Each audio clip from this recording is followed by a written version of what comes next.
سیر میں اور سفر میں فرق ہویا کرتا ہے۔ ہماری سیریں چھوٹی ہویا کرتی ہیں اور سفر طویل ہویا کرتے ہیں۔ میرے آقا انعامدار صلی اللہ علیہ وسلم سرکار کا سفر مبارک چھوٹا ہے۔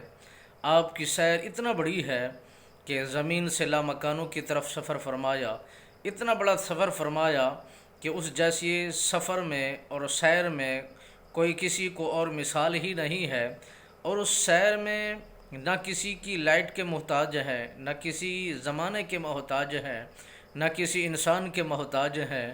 الغرض وہاں پر سید الملائکہ جناب جبرائیل امین کی حد بھی ختم ہو گئی، آپ سرکار اس سے بھی آگے تشریف لے جاتے ہیں۔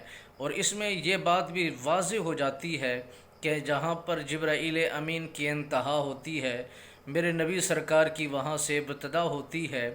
آپ کا مرتبہ و شان، آپ کا مقام اتنا بلند و بالا میرے خالق نے بنایا ہے، جہان مانے یا نہ مانے اللہ کے حضور تو مرتبہ و شان اتنا بلند ہے کہ رسول اللہ صلی اللہ علیہ وسلم سرکار کو میرے خالق و مالک نے اپنے قرب خاص میں بٹھایا اور راز و نیاز کی گفتگو فرمائی، اور اتنا انعامات سے نوازا، اتنا شان و شوکت عطا فرمائی۔ اس سے پہلے اتنا مرتبہ و شان، اتنا عزت، اتنا وقار کسی اور نبی کو حاصل نہیں ہوئی۔ ہر نبی کو جو اس کی عزت بنتی تھی اسے مل گئی، جو شان اس کے لائق تھی اسے عطا کر دی گئی۔